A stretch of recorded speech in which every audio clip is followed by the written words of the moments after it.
Allez, je tente. Sinon, pendant que tu es là, donc Sophie, tu vas nous donner un petit mot sur la bioéconomie et l'association Chimie du Végétal. Déjà, en quelques mots, c'est quoi cette association? Combien de membres et à quoi elle sert? Oui, alors l'ACDV, Association Chimie du Végétal, on a fêté nos 15 ans. On a plus de 60 membres qui sont actifs sur toute la chaîne de valeur, donc de l'amont à l'aval. Il faut toujours avoir une Mélanie avec soi. Merci Mélanie. Donc de l'amont à l'aval de la filière, donc de l'amont au niveau des mobilisateurs, des producteurs de biomasse et les transformateurs jusqu'au metteur en marché. Le metteur de marché, voilà. Donc dans la cosmétique bien sûr, mais aussi dans la détergence, la peinture, les emballages. C'est un monde qui est très vaste. Et un monde qui s'intéresse à la bioéconomie. Bien sûr. Donc est-ce que tu peux nous préciser ce que c'est que la bioéconomie et quelle est la place de la cosmétique dans la bioéconomie? Voilà. Eh ben écoutez, donc juste pour commencer, des petites références utiles que j'ai utilisées pour mon intervention, que je vous invite aussi à consulter. Je vais pas mal parler de cette note qu'on a co-rédigée avec Agri-ID, qui est, je vois, partenaire de l'événement. Celui sur de la coopération agricole est vraiment très intéressant. Et celle complètement à droite sur l'ADEME, qui a rédigé une étude de marché sur les produits biosourcés. Ça donne plein de chiffres. Voilà, je vous invite à la lire. Alors, la bioéconomie, c'est quoi? La bioéconomie, c'est l'économie du vivant, c'est l'économie du biosourcé, c'est l'économie qui s'appuie sur les ressources de la biomasse, donc la biomasse qui est diverse, qui est agricole, qui est forestière, qui est d'origine marine. Il y a aussi tous les déchets pour faire toute une série de produits, des produits dans l'alimentaire, food, feed, dans le non alimentaire, énergie, chimie et matériaux. Donc tout ça, c'est la bioéconomie, c'est quelque chose qui est très large, qui est très vaste, pour lequel la France a un certain nombre d'avantages. Pas forcément dans le top au niveau européen. Au niveau des emplois, la France n'est que le 5e au niveau européen. Donc ça, c'est un peu notre travail au niveau de la CDV. Bon, on n'est pas les seuls pour essayer d'aller voir les représentants politiques en disant il faut croire dans la bioéconomie, il faut pousser des plans pour développer la bioéconomie. Parce qu'en fait, la bioéconomie, comme je disais, comme c'est large, on ne sait pas trop par quel bout le prendre. Ça, bien sûr, ça traite de l'agriculture, de la forêt, mais dans tous les marchés aval dont je vous ai parlé, donc peinture, cosmétique, détergence, emballage, ça a un peu rien à voir. Donc, où ça implique des acteurs très divers. Et donc c'est en ça que c'est un peu compliqué à prendre en main d'un point de vue politique, mais qui offre, la bioéconomie offre une série de réponses à des enjeux qui sont hyper importants, qui est la fin des ressources fossiles, le réchauffement climatique, et puis l'économie et l'activité dans les territoires. Parce que c'est vrai qu'il y a plusieurs types de bioéconomie, mais la bioéconomie qu'on pousse, c'est une bioéconomie territoriale, ça c'était dans le titre de la note avec Agri-ID, une bioéconomie qui s'appuie sur des ressources donc locales, en tout cas assez proches, et qui plante des usines et des chaînes de valeur de l'amont à l'aval. On parle de filières territorialisées autour de ce qu'on pourrait appeler des bioraffineries. Tout à fait. Est-ce que tu peux nous expliquer ce terme de bioraffinerie? Alors, bioraffinerie, et les types, qu'est-ce qu'on produit à partir de la biomasse? Ouais. Alors, vous verrez, j'ai une petite illustration qui explique ce principe de bioraffinerie. En fait, là, tout le monde connaît la raffinerie du pétrole. On sait que c'est donc le craquage du pétrole en différents produits. Et ben la bioraffinerie, c'est ce même principe en fait. C'est une analogie à toute proportion gardée, bien sûr. Utiliser donc une biomasse pour faire plein de produits. Et donc on a un exemple qui est très connu, c'est celle à Bazancourt, qui est donc près de Reims, qui est un complexe industriel où on a une biomasse qui rentre, une biomasse agricole, et en sortie, on fait de l'alimentaire et du non alimentaire. Et dans le non alimentaire, comme j'ai dit tout à l'heure, c'est de la chimie, c'est de la cosmétique et des matériaux. Donc en fait, on est là complètement dans une complémentarité des usages, dans une économie qui est nouvelle, qui crée donc des solutions innovantes et qui permet donc de couvrir différents marchés alimentaires et non alimentaires. Alors si je fais un petit zoom, puisque donc vous voyez dans les différents marchés, ils sont mis ici, moi je vais faire un petit zoom sur ce qui est un peu mon secteur, qui est donc la chimie du végétal, les biomolécules, en sachant que les produits biosourcés, c'est la somme de matériaux et biomolécules. Ça c'est juste. Donc quand on regarde juste la chimie du végétal, les molécules biosourcées, alors voilà une représentation de chaîne de valeur qui est très linéaire. Alors je l'aime pas trop parce qu'en fait on est vraiment dans la circularité, mais voilà, c'est compliqué de faire tout rentrer dans quelque chose qui est rectangulaire. Donc on commence avec de la biomasse, une biomasse qui est diverse. En fait les chiffres c'est qui date de 2018, environ 11% des matières premières utilisées par la chimie étaient d'origine végétale. Et donc là, les grands enjeux et atouts de la France vous sont renotés ici. Première production agricole, 4e surface forestière. Voilà, bon, 90% du territoire français, c'est de l'agriculture et des forêts. Donc voilà, on a de quoi faire. Donc ça, on commence avec une biomasse. On la transforme. Alors pour faire des biomolécules, on a 2 types de transformation qui sont d'ailleurs souvent complémentaires. Ce qui est un petit peu du traditionnel, on va dire, de la physique, de la thermochimie, mais aussi, et ça c'est un peu plus nouveau, les biotechnologies. Et ça, on verra juste après, c'est un secteur technologique qui est super intéressant, et notamment pour la cosmétique. Là aussi, on a des avantages. 2e producteur chimique en Europe. On est une science académique qui est très active. On peut faire plein de choses grâce à la chimie. Et à la fin, on fait des produits biosourcés, donc d'origine végétale, donc biosourcés, et pour lesquels, en fait, donc là vous avez toute une série donc de marchés applicatifs, j'en ai parlé, pour lesquels les Français ont plutôt une bonne image. Nous, on fait tous les 2 ans avec l'IFOP un baromètre. On interroge les Français. Que pensez-vous des produits biosourcés? Alors la première réponse est je ne sais pas ce que c'est. Qu'est-ce que c'est qu'un produit biosourcé? Voilà, et là donc avec les années, ça augmente. Le terme ne percole rentre pas. Mais une fois qu'on explique, c'est mais c'est super. 84% des Français qui trouvent ça super. Et il y a l'ADEME qui fait aussi tous les ans avec Greenflex un baromètre sur la consommation durable. Et dans le secteur je crois que c'était en 2023, ils avaient fait un focus sur le secteur, on va dire hygiène et entretien. Donc ça, c'est la cosmétique, mais aussi les produits, on va dire de détergence. Et les chiffres de mémoire, c'était pour 71% des Français. Je suis intéressée par la composition de mes produits. 71, je veux savoir quel est l'impact sur l'environnement. Et 78, sur quel est l'impact aussi sur ma propre santé, etc. Donc il y a une vraie demande de naturalité dans le secteur de cosmétique, hygiène. Un peu moins sur d'autres secteurs. Donc nous, dans le secteur de la chimie végétale, comme on traite plein de produits finis, on voit des dynamiques entre les marchés qui sont différentes d'un point de vue attente des consommateurs. Mais il y a quand même une image positive de se dire, ok, le pétrole, il y en a pas beaucoup, quoi. À terme, il n'y en aura plus. Il y a le réchauffement climatique. Il faut bien trouver une autre source de carbone, parce que dans la chimie, on a besoin du carbone. Pour faire des produits, des matériaux, le carbone est une ressource indispensable, non substituable, et donc on apporte une solution qui est vraiment importante. Pour vous parler justement un peu d'innovation, il y a deux points au niveau de l'innovation dans ce secteur des molécules biosourcées. Il y a dans le process en tant que tel. Alors là, il y a des choses qui sont très intéressantes, notamment dans le secteur des solvants, où pour extraire des molécules biosourcées, on peut utiliser des process qui sont plus respectueux de l'environnement. Donc on a des solvants biosourcés verts qui permettent d'extraire des molécules dans la biomasse. On a les biotechnologies dont je vous ai parlé. Moi, j'ai en tête ce ratio. C'est pour 5 millilitres d'huile essentielle de rose, il faut 250 000 pétales de rose. Donc, vous voyez la nécessité de quantité derrière. Avec les biotech, on peut avoir une production plus efficace et très purifiée. Donc c'est une source technologique qui est intéressante, qui permet de préserver certaines ressources et d'avoir une production de haute pureté. Donc ça, c'est des procédés innovants. Et puis les biotech, comme ce sont des ressources, des micro-organismes, c'est souvent des températures qui sont plus faibles, donc c'est moins consommateur d'énergie. Donc tout ça, c'est des process qui sont positifs. Pour les produits en tant que tels, substituer du pétrole par de la biomasse, quel est l'intérêt? C'est ressources renouvelables, moins d'impact CO2, mais aussi il y a dans les végétaux des molécules qui sont tout à fait intéressantes.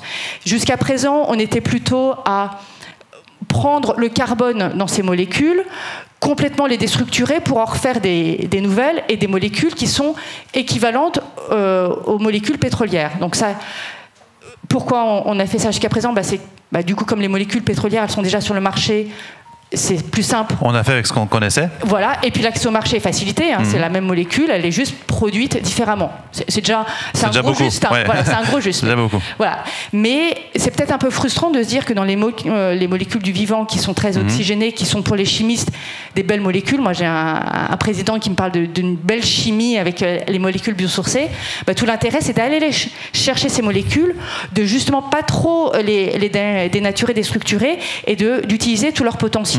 Et là, c'est vrai que dans le secteur de la cosmétique, on est en plein dedans. C'est tout ce qui est principe actif. On va chercher la molécule, parce qu'elle est biosourcée, mais parce que surtout, elle a un effet anti-âge, autobrosant, tout ce que vous voulez. Plutôt qu'une approche, on va dire, d'ultra-transformation qu'on peut retrouver dans l'alimentaire et qui pose quelques soucis d'ailleurs, on pourrait, voilà, c'est un peu la même approche qu'on pourrait retrouver dans la cosmétique. Exactement. Éviter une ultra-transformation pour pouvoir valoriser au mieux les molécules actives déjà existantes. Exactement. Et puis, d'un point de vue économique aussi, ça permet de réduire un certain nombre d'étapes et donc de réduire les coûts. Et donc, si on fait le lien, si on essaie de regarder le lien entre, on va dire, agriculture et cosmétique, en fait, on le voit à deux niveaux. Donc, il y a les principes actifs et il y a tout ce qui est, et c'est quand même aussi très important parce que là, en termes de quantité, c'est là où ça pèse, tous les ingrédients qui permettent donc d'avoir, qui apportent la texture, l'activité, la stabilité, tous ces points-là. Et voilà, donc là, pour répondre à ta question sur la bioraffinerie, donc vous avez ici le raffinage du pétrole, un litre de pétrole, ça permet de faire plein de produits. Et bien écoutez, une betterave, hein, ça permet aussi de faire plein de produits. La betterave, on l'éclate d'une certaine façon. On fait bien sûr du sucre, on fait du bioéthanol. Le bioéthanol, c'est un biocarburant, mais aussi c'est dans le secteur de la parfumerie. Et puis dans la pulpe, on peut aller chercher tout plein de molécules qui servent des marchés alimentaires, non alimentaires. Donc voilà, ce concept de bioraffinerie, donc c'est soit à une échelle territoriale avec un ensemble industriel, mais c'est aussi au sein d'une même usine le fait de prendre une biomasse en entrée et plein de produits en sortie. Et là, dans le livre dont je vous ai parlé là en première slide de la coopération agricole, il y a toute une série d'exemples que je trouve vraiment intéressantes, avec plein de cultures où on voit dans toute la France plein d'exemples de bioraffinerie. Donc ça existe déjà. Ce n'est pas qu'un concept, il y a déjà, des ensembles industriels qui permettent de craquer et de valoriser l'ensemble des fractions d'une biomasse. Exactement. Voilà. Et donc, pour introduire ensuite l'intervention suivante, quelques données de marché. Et donc ça, c'est l'étude ADEME dont je vous ai parlé. Un extrait d'une slide qui vous présente donc la chaîne de valeur.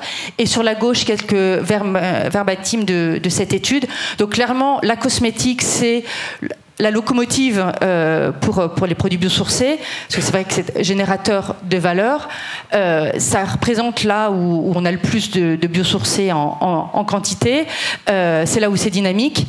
Voilà, donc vous avez quelques chiffres, mais c'est sûr que à terme, on va avoir d'autres secteurs type l'emballage qui va vraiment pousser, qui va amener encore plus d'utilisation de la biomasse dans le secteur de la bioéconomie. Ça, ce sera un sujet qu'on pourra discuter avec Annie. Justement, c'est que et peut-être tout au long de la journée, on est sur des volumes dans le domaine de la cosmétique qui sont parfois d'un point de vue agricole un peu faibles par rapport à l'alimentaire ou d'autres marchés. Et on discutera de comment faire en sorte que ces marchés soient quand même attractifs d'un point de vue économique. Merci beaucoup, Sophie. On te garde avec nous. Oui. On l'applaudit déjà et on passe la parole à Annie. Annie, je vous laisse prendre la petite zapette et un micro. Ou sinon, c'est moi qui avance. Hein. Je vous laisse passer. Donc, prenez le micro. Oui, pardon. Il n'y a pas de souci. Et donc, Annie, bonjour, je rappelle que vous êtes consultante experte en cosmétique. Et avec vous, on va revenir sur, finalement, c'est quoi la cosmétique? Parce qu'on en parle depuis tout à l'heure, mais on n'a pas défini le périmètre. Alors, quel est-il? Oui, c'est très important, puisque la cosmétique est là pour travailler sur tous les tissus cutanés du corps humain, bien entendu. Et donc, ça concerne aussi bien la peau, les dents, les lèvres. Donc, le dentifrice fait partie de la cosmétique, les shampoings. Les cheveux, voilà, absolument, absolument. Et tous ces produits ont pour rôle, bien entendu, de nettoyer la peau, mais aussi d'apporter du bien-être, d'embellir, de protéger, de maintenir dans un état naturel la peau, et bien entendu aussi de corriger les désordres cutanés. Maintenant qu'on sait de quoi on parle, c'est un secteur économique qui est majeur. On l'a commencé à le voir avec Sophie. Oui, c'est un secteur très important puisque c'est le deuxième contributeur à la balance commerciale française. C'est une filière dynamique, emblématique et qui valorise le Made in France, bien évidemment. Le chiffre d'affaires domestique et France est de 30,5 milliards d'euros, avec une forte progression et quantité d'export, puisqu'il s'agit de 60% de ce marché, et avec une évolution positive chaque année, et de l'ordre de 7% en 2024.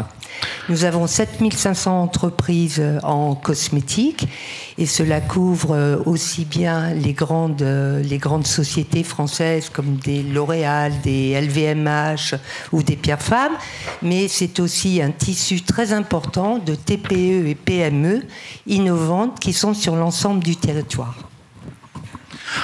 Une filière d'exception avec des grands fleurons qu'on a évoqués et puis on le disait, une part très importante à l'international. C'est aussi des marchés qui ne sont pas évidemment que franco-français. Voilà, c'est pas des marchés qui sont que français, mais voilà, ce qu'il faut noter quand même, c'est que nos fleurons cosmétiques se sont engagés, toutes entreprises confondues, dans une avancée sur de la beauté engagée. Et que tout ça a été poussé par nos jeunes entreprises, nos jeunes marques innovantes qui ont réussi à motiver que les entreprises, enfin, s'adressent à ce marché. Donc nous avons des grandes marques, bien entendu, qui ont toujours travaillé sur le naturel. Il ne faut quand même pas oublier qu'Yves Rocher et Pierre Fabre ont été dans le naturel depuis le début. On parle évidemment de plantes comme la camomille, le calendula, la pervenche. Mais elles ont été poussées aussi par des petites PME, TPE qui ont particulièrement innové en la matière. PME et parallèlement, on a dans les grands groupes des centres de recherche très performants qui aussi retravaillent sur des choses qu'ils avaient déjà en cours. Par exemple, Pierre Fabre sur Aderma avec l'avoine a fait quelque chose de très important au niveau de la recherche. On peut dire par exemple aussi, même si on n'y pense pas forcément, que L'Oréal, le Proxylane, eh bien, il vient du bois de hêtre. Et on a des marques comme Caudalie qui ont été à l'ouverture de l'upcycling en France. Avec le raisin. Mais on se l'est dit avec Serge. On a aussi, pardon, excusez-moi, c'est qu'on a des jeunes marques qui sont très innovantes et qui sont sur ce domaine de la naturalité, comme la marque Cadalis avec la musothérapie qui est la culture de la banane et qui a des actifs brevetés. On en parlera tout à l'heure. La marque Auré ou le Rouge Français, enfin des marques qui vont venir témoigner tout à l'heure. Et que je salue d'être présente, merci. Et qu'on remercie d'ailleurs. On le disait avec Serge, c'est pas que le produit, c'est aussi la façon de le produire et on y reviendra là aussi tout à l'heure. Cette façon de produire ou ces productions, on les retrouve dans différentes régions françaises. Oui, parce que ce que je rajouterais par rapport au discours de tout à l'heure, c'est que bien entendu, pour faire des cultures, il faut des données climatiques, c'est vrai, mais il faut aussi de l'espace.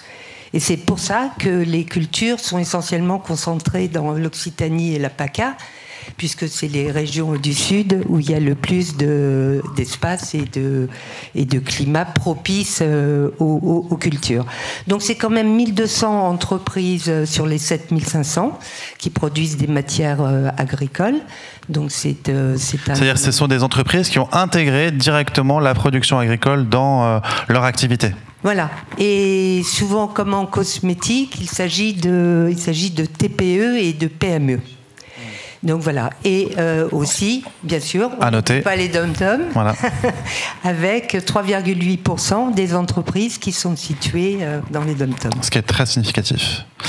Sur les tendances maintenant, tendances de marché, les grandes tendances qui structurent un peu les marchés et dont on va parler toute la journée. Je pense qu'on le dit depuis ce matin, mais le redire c'est toujours bien. Hein. On a des produits plus naturels, plus simples, plus durables, qui réduisent leur impact écologique et ça stimule l'ensemble de la croissance du marché. Les produits naturels et bio représentent environ 310 millions d'euros et sont prévus pour aller jusqu'à 400 millions en 2027. Voilà, ça c'est très important. Maintenant, ce qui est important aussi, c'est de comprendre que les circuits bio sont en train d'évoluer, C'est-à-dire que les circuits traditionnels bio ne déclinent pas, certainement pas, mais attirent moins les nouveaux consommateurs, et que par contre la pharmacie, la parapharmacie, pour des raisons évidentes de sérieux et de conseils, parce qu'il y a besoin aussi de conseils sur ces produits, ainsi que l'e-commerce, parce qu'il donne accès aux consommateurs à des informations et il peut chercher tout ce qu'il veut pour connaître le produit et être assuré. Ça, c'est des circuits qui évoluent de façon très positive et qui, en plus, nous amènent des nouveaux consommateurs sur le naturel et le bio. Donc ça, c'est très important. Donc d'une manière générale, on sait que le e-commerce est important en hygiène beauté en France. On a une donnée de 2021 qui nous dit que 43% des ventes sont faites en ligne. Mais ce qui est certain, c'est qu'aujourd'hui, tout ça, ça bénéficie au bio et au naturel. Ça bénéficie aussi, bien entendu, aux marques innovantes, mais qui n'ont pas forcément de boutique physique. Et bien entendu, ça augmente l'essor des circuits courts. Avec des réseaux sociaux qui sont devenus, on va dire, indispensables aujourd'hui dans la promotion de ces produits. C'est primordial, bien évidemment, puisque ces réseaux sociaux permettent de travailler des routines de beauté plus durables et d'inciter le consommateur à les découvrir, bien sûr. Mais donc, si tout le monde veut faire de la naturalité, finalement, être naturel, que ce soit bio ou pas, d'ailleurs, on reviendra sur cette question un peu plus tard au travers d'une table ronde, suffit peut-être plus à convaincre les consommateurs. Bien évidemment, parce qu'aujourd'hui, comme je l'ai dit, par rapport aux fleurons et par rapport aux marques innovantes, eh bien, il faut s'engager. Nous sommes des marques de beauté engagées. Et pour ça, il faut savoir répondre aux attentes des consommateurs. Parce que les consommateurs, bien entendu, eh bien, ils sont comme nous, ils entendent tout ce qui se passe et ils ont peur. Et donc, ils recherchent des marques qui peuvent leur apporter toute cette éco-conception dans les ingrédients, dans les formules, dans les packaging, dans les matières recyclées, voire biodégradables, et puis ramener des formats solides, des recharges. Ils sont conscients de tout ça. Mais, ceci étant, ce n'est pas suffisant. Parce qu'aujourd'hui, le consommateur, il est OK pour acheter du naturel, mais il faut qu'on lui prouve qu'il est efficace, qu'il est de qualité et qu'il est authentique. Ça, c'est réellement primordial. Donc un produit d'origine naturelle, bien produit, dans un bon packaging, mais tout ça sous réserve que ça fonctionne. C'est un peu la moindre des choses. Ah oui, il n'est pas forcément que de la beauté, il est durable. C'est ça. C'est ça. Donc on l'a dit, parmi les questions clés, l'éco-conception, le rejet d'ingrédients synthétiques et puis toute une autre liste de points clés à partager ce matin. Oui, mais là, de toute façon, le rejet d'ingrédients synthétiques, tout ça, c'est venu en partie avec le Covid, et puis ça s'est vraiment accéléré parce que les gens ont peur, et donc ils estiment que ces ingrédients peuvent être dangereux pour leur santé, entre autres les perturbateurs endocriniens. On ne va pas rentrer. D'où tous les tous les produits 100, 0% et autres. Alors 100, c'est totalement interdit, parce que c'est intéressant à le dire. On en parlera, on va avoir une réglementation. Donc on est même en interdiction pratiquement de dire 0%, parce que en fait c'est une concurrence déloyale en quelque sorte par rapport aux autres process qui peuvent aussi se défendre dans certains cas. La question de l'origine France, est-ce elle fait sens pour des producteurs et des consommateurs français notamment et internationaux, on l'a dit? C'est sûr que le Made in France est une valeur sûre. Alors à l'international, ça se discute même pas. On est le premier marché mondial. La France est le premier marché mondial en cosmétique tout de même à l'exportation. Ensuite, sur la France, on a la chance d'avoir un salon merveilleux qui s'appelle Made in France, qui gagne chaque année. On en a d'autres comme le New Well, où on parle de santé, beauté, bien-être général. Et d'une manière générale, les gens ils sont sensibles à la traçabilité et à la transparence. Et ça, c'est poussé aussi par la législation française et européenne. Alors oui. Là, c'est très important de le dire, c'est la transition écologique, c'est l'ensemble de la loi qui nous dit de réduire, de réutiliser, de recycler, de régénérer aussi maintenant. Et puis, de toute façon, l'objectif de cette législation, c'est surtout de réduire l'ensemble des déchets plastiques et de trouver toutes les solutions qui soient plus vertes, plus vertueuses. On détaillera ce cadre réglementaire qui s'applique à la France tout à l'heure dans la première table ronde. Quelques opportunités pour conclure, oui. Sur du point de vue d'une experte de la cosmétique vis-à-vis du secteur agricole. Eh bien, on a toujours essayé de créer des ponts avec l'agriculture et d'une façon générale de valoriser aussi les cultures agricoles. Et aujourd'hui, sur les cultures agricoles, eh bien, sur les plantes aromatiques et médicinales, c'est fondamental. On a aussi les fleurs à parfum, parce que tout à l'heure, on l'a pas dit, mais nous faisons des parfums 100% naturels, il faut quand même le souligner. Et nous avons aussi un grand attrait pour les oléagineux spécifiques, bien donc, entendu. Tout un tas de productions qui peuvent être à forte valeur ajoutée. Et puis aussi, on peut en profiter pour valoriser des coproduits. Alors ça, c'est vraiment une piste fantastique. Je me permets de dire quand même que c'est Caudalie qui l'avait inauguré avec les sarments de vigne et une découverte majeure sur l'anti-âge qui est le resveratrol.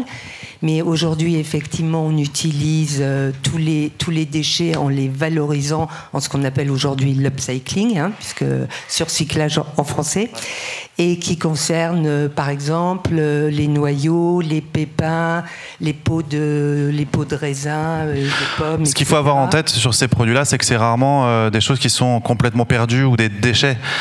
Si on veut développer des filières de valorisation de coproduits agricoles, et Sophie nous dira, j'imagine, la même chose, il faut penser ces coproduits comme des produits et considérer des filières à part entière. Alors, je sais qu'on en parlera tout à l'heure, mais par exemple, on récupère des pétales de fleurs qui étaient avant émondés et qui partaient en déchets et qui deviennent des actifs formidables, quoi. Voilà. Oui, donc il y a quelques contre-exemples, mais il y a quand même des choses qui étaient par ailleurs perdues. Et puis j'ai en tête aussi l'enjeu de retour de biomasse à la terre, avec des enjeux de fertilité. C'est peut-être ce sur quoi tu voulais insister ?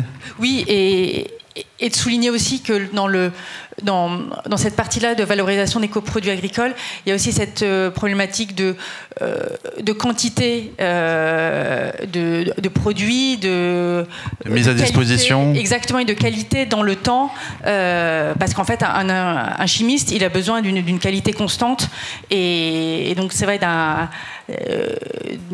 c'est souvent très éclaté, ou en tout cas, donc c'est en termes de mobilisation, c'est un peu compliqué comme. C'est toujours, en tout cas, un vrai travail à faire si on veut valoriser ces coproduits. C'est pas qu'une bonne idée de se dire, il y avait un déchet valorisé, il y a un travail à mener.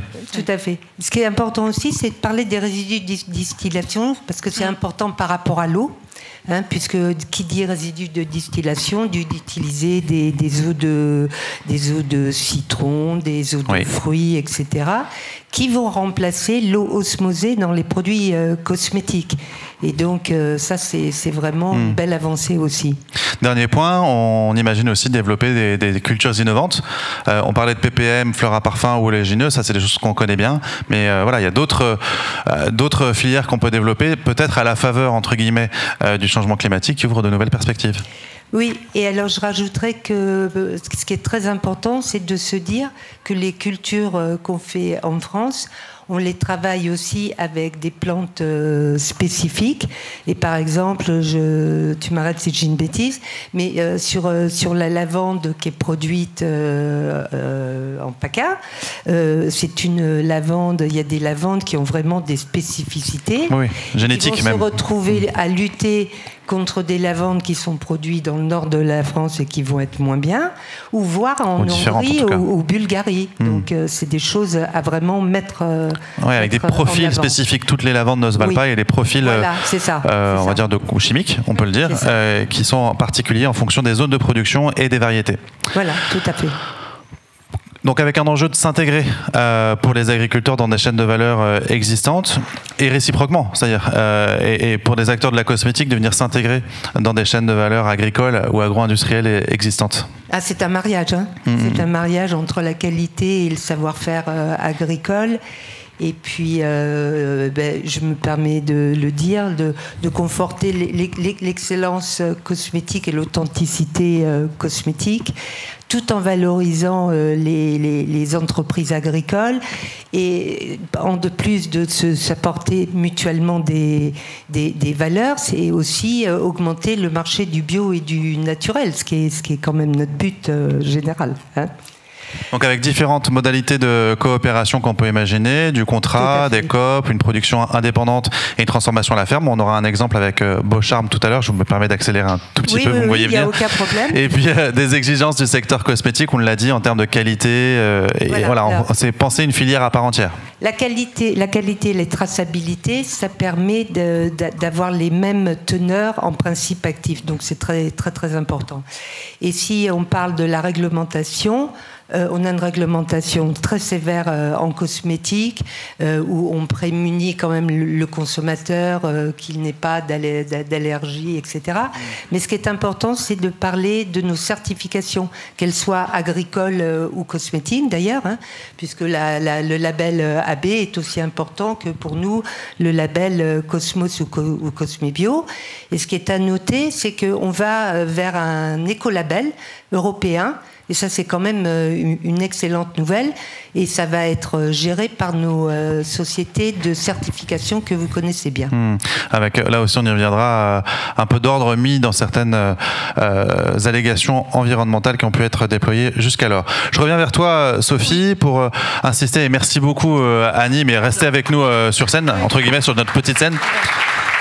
Sophie, je voulais revenir vers toi. Tu l'as cité, il y a une note que tu as produite avec Agridé, que tu peux nous montrer, voilà, qui est à disposition téléchargeable sur le net, qui s'intitule Bioéconomie territoriale, levier de résilience agricole. À quelles conditions on peut développer de la bioéconomie territoriale et à quelles conditions ça devient véritablement un levier de résilience pour l'agriculture?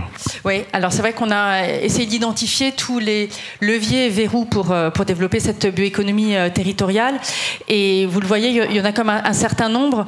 Il y a des enjeux au niveau de R&D et comme je disais, d'autant plus quand on est le secteur de la chimie où là on a besoin d'une qualité constante et il se trouve que la biomasse, elle, souvent elle peut, ou les gisements de biomasse peuvent être diffus et d'une composition qui est variable et ça un chimiste il aime pas du tout et quand on fait aussi des biotechnologies les bébêtes elles n'aiment pas du tout quand elles ont des nourritures différentes donc il y a un enjeu voilà, qui vous est noté pour lutter contre la variabilité et la complexité des molécules à extraire donc là bon il y a un enjeu de R&D mais ça il me fait pas peur on travaille dessus ça va arriver.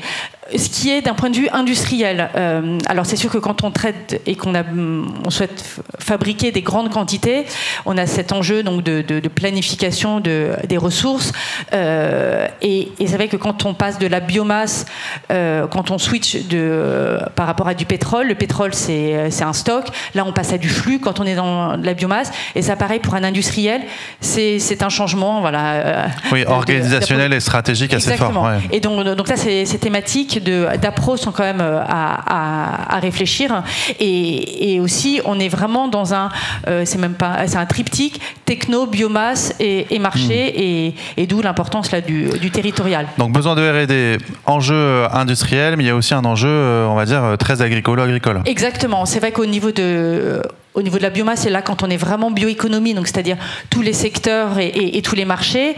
Donc il faut connaître les gisements, il faut mobiliser cette biomasse.